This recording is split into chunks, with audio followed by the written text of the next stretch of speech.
আজকে বিএনপি বা তারেক রহমান সাহেবের যে বিশাল ব্যক্তিত্ব যেটা এখন যেটা হয়েছে সেটা কিন্তু 5ই আগস্ট পূর্ববর্তী জার্নালিজমের কারণেই হয়েছে। তখনই ওনার চরিত্রটা হয়েছে। আমার ব্যক্তিগত বিশ্বাস, আশা এবং যত কিছু সার্ভে আছে, তারেক রহমান আগামী দিনের প্রধানমন্ত্রী। আগামী শুভেচ্ছা থাকলো। আমরা আশা করি ইনশাল্লাহ উনি প্রধানমন্ত্রী হওয়ার পরে খুব দ্রুতই সাংবাদিকদের সাথে আরও এফেক্টিভ ওয়েতে বসবেন। 5ই আগস্ট পূর্ববর্তী সময় এবং 5ই আগস্ট 2024 পরবর্তী সময় জার্নালিজমের ট্র্যাকগুলি ভালোভাবে স্মরণ রাখতে হবে।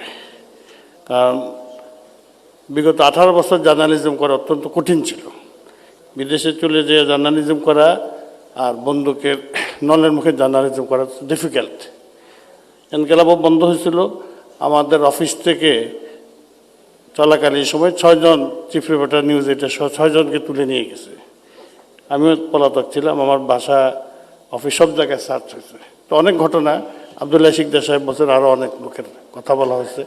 মাহমুদুর রহমান সাহেবের বিরুদ্ধে যেটা অন্যায় হয়েছে, ব্যারিস্টার মইনুল হোসেন সাহেব, শফিক রহমান সাহেব, আসাদ সাহেব, সবগুলি কথা কিন্তু এনকেলাবে ছাপা হয়েছে। ছাপা হয় নাই, কথা ঠিক না।